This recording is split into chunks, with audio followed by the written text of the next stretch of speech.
ये this is the energy level diagram of anharmonic oscillator. For example अगर यहाँ हम HCl मॉलिक्यूल लेंगे, क्या लेंगे बेटा? HCl molecule.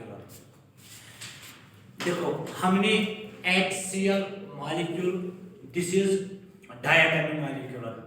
अगर आप देखोगे ना, हमने HCl मॉलिक्यूल का रोटेशनल स्पेक्ट्रोस्कोपी भी पढ़ लिया और हमने HCl मॉलिक्यूल का वाइब्रेशन स्पेक्ट्रोस्कोपी भी पढ़ लिया। देखो यहाँ पे जो बॉन्ड होता है ना H और Cl के दरमियान, एक बात आप याद रखना, यही बॉन्ड वाइब्रेट होता है, यही बॉन्ड वाइब्रेट होता है। नॉट हाइड्रोजन वाइब्रेट होता है या क्लोरीन वाइब्रेट होता है, सिर्फ HCl के बीच जो बॉन्ड है बेटा यही वाइब्रेट होता है। H और Cl के बीच जो बॉन्ड है यही बॉन्ड वाइब्रेट होता है। क्योंकि वाइब्रेशन स्पेक्ट्रोस्कोपी में हम क्या करते हैं, हम मॉलिक्यूल को आपस में वाइब्रेट करवाते हैं। और रोटेशन स्पेक्ट्रोस्कोपी में हम क्या करते हैं, मॉलिक्यूल्स को रोटेट करवाते हैं। क्योंकि फॉर एग्जांपल देखो, अगर हम ये HCl मॉलिक्यूल लेंगे, क्या लेंगे? HCl molecule. जब हमने HCl मॉलिक्यूल, जैसे लीनियर मॉलिक्यूल, अगर हम HCl मॉलिक्यूल को रोटेट करवाएंगे इन case of rotational spectroscopy, HCl molecule को हम क्या बेटा रोटेट करवाएंगे। इसका मतलब है कि या ये मॉलिक्यूल ऐसे रोटेट करेगा या ये मॉलिक्यूल ऐसे रोटेट करेगा, दोनों सूरतों में ये मॉलिक्यूल रोटेट करेगा। But in case of vibration, vibration में यहाँ ये मॉलिक्यूल वाइब्रेट करेंगे, बट क्या वाइब्रेशन करेंगे, इनके बॉन्ड्स ऐसे करेंगे वाइब्रेशन। किस चीज को हम बोलते हैं, क्या? Simple harmonic oscillator. जब हम किसी भी मॉलिक्यूल को ऑसिलेट करवाते हैं, फिर उसके बाद सिंपल हार्मोनिक ऑसिलेटर में मैंने आप लोगों को बोला था हम एनर्जी कैसे कैलकुलेट करते हैं, ये भी मैंने आपको बताया था। ESHO, this is energy of simple harmonic oscillator. ये किसके बराबर, ये मैंने बताया था B + 1/2 ओमेगा E। ठीक है बेटा, ये ओमेगा E, ये चीज मैंने आपको बताया था ना मैंने। फिर वहां पे मैंने आपको बताया था, सपोज अगर ये this is energy level diagram of किसका? सिंपल हार्मोनिक ऑसिलेटर का। ठीक है, अगर सपोज यहां पे V का वैल्यू 0 के बराबर है, V का वैल्यू 1 के बराबर है, या V का वैल्यू 2 के बराबर है। अब आपको यहां ये 100% आप लोगों को एग्जाम में आएगा 100%। अगर आपको फिर इसके बाद आपको यहाँ एनर्जी कैलकुलेट करना है। अगर आपने सपोज यहाँ वाइब्रेशनल कांस्टेंट नंबर V का वैल्यू 0 के बराबर रखा, फिर उस टाइम E0 की एनर्जी क्या है? ठीक है, जिस तरह हमने रोटेशनल स्पेक्ट्रोस्कोपी में एनर्जी लेवल कैलकुलेट किया ना, मैंने बताया ना EROT = V J + 1। वहां मैंने आपको बताया था J, this is rotational quantum number, और इस J का वैल्यू हम क्या लेते हैं बेटा? 0 1 2 3। Same is the case here in case of simple harmonic oscillator.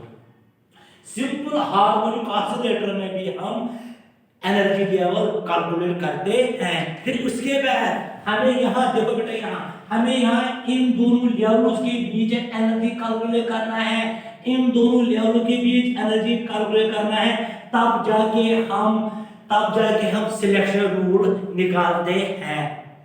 जिस तरह हमने सिलेक्शन रूल किसका निकाला? रोटेशनल स्पेक्ट्रोस्कोपी का। जिस तरह हमने सिलेक्शन रूल निकाला, क्या निकाला? Delta J = 0 ± 1।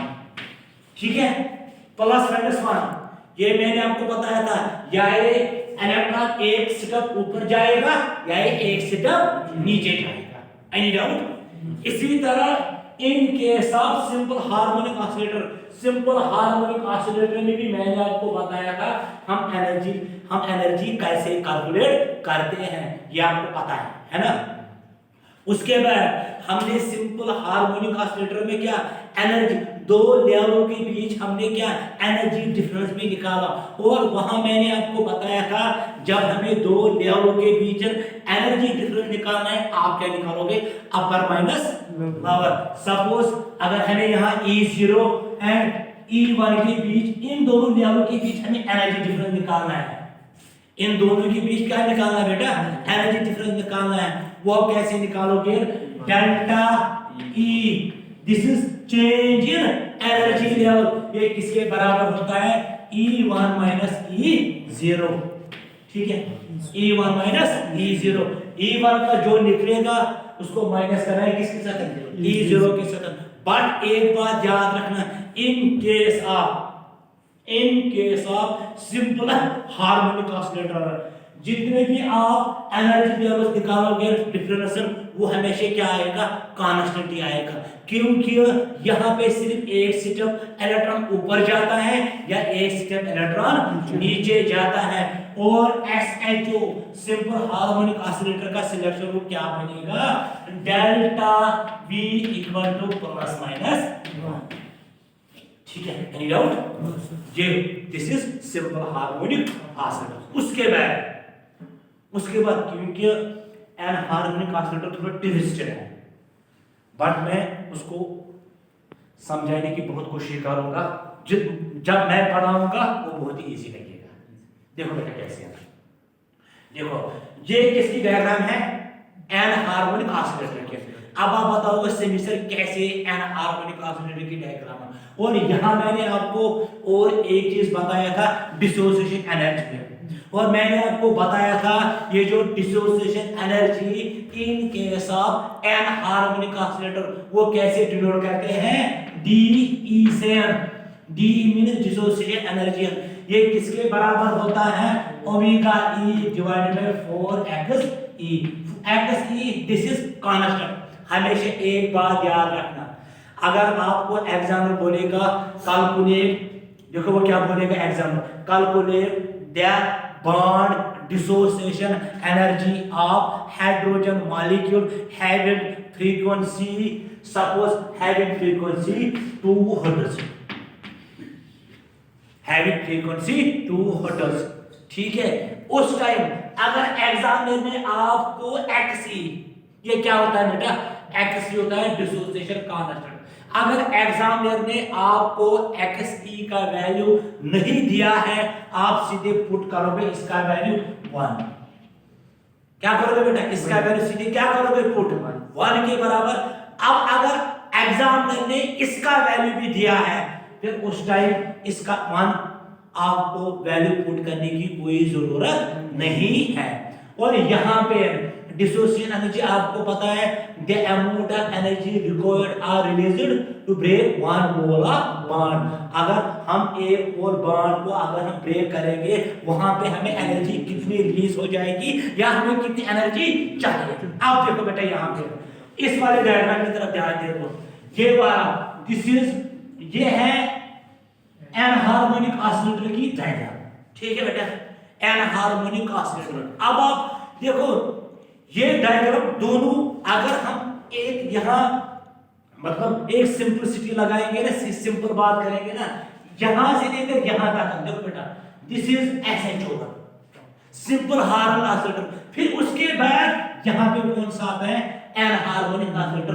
क्यों, क्योंकि मैंने आपको पहले ही बोला था, इन केस ऑफ वाइब्रेशनल स्पेक्ट्रोस्कोपी अगर आप मॉलिक्यूल को वाइब्रेट करवाओगे, क्योंकि हमें किसी भी लिमिट तक मॉलिक्यूल को वाइब्रेट करवाना है, हमें किसी भी लिमिट तक मॉलिक्यूल को वाइब्रेट करवाना है। इसका मतलब यह है कि अगर हम बियॉन्ड द लिमिट से बाहर मॉलिक्यूल को क्या करवाएंगे, वाइब्रेट करवाएंगे, उसके बॉन्ड्स क्या टूट जाएंगे, उस चीज को हम क्या बोलते हैं, एनहार्मोनिसिटी। इसलिए एनहार्मोनिसिटी का डायग्राम ऐसे होता है, ट्विस्टेड होता है।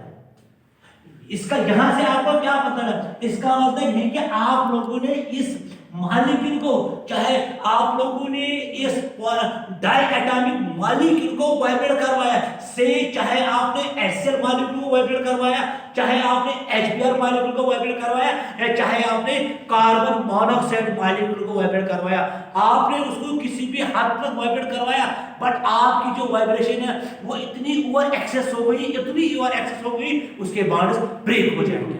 उस फिनोमेनन को क्या बोलते हैं? एनहार्मोनिसिटी।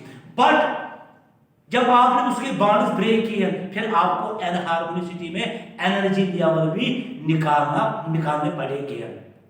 How to calculate the energy level of anharmonic oscillator?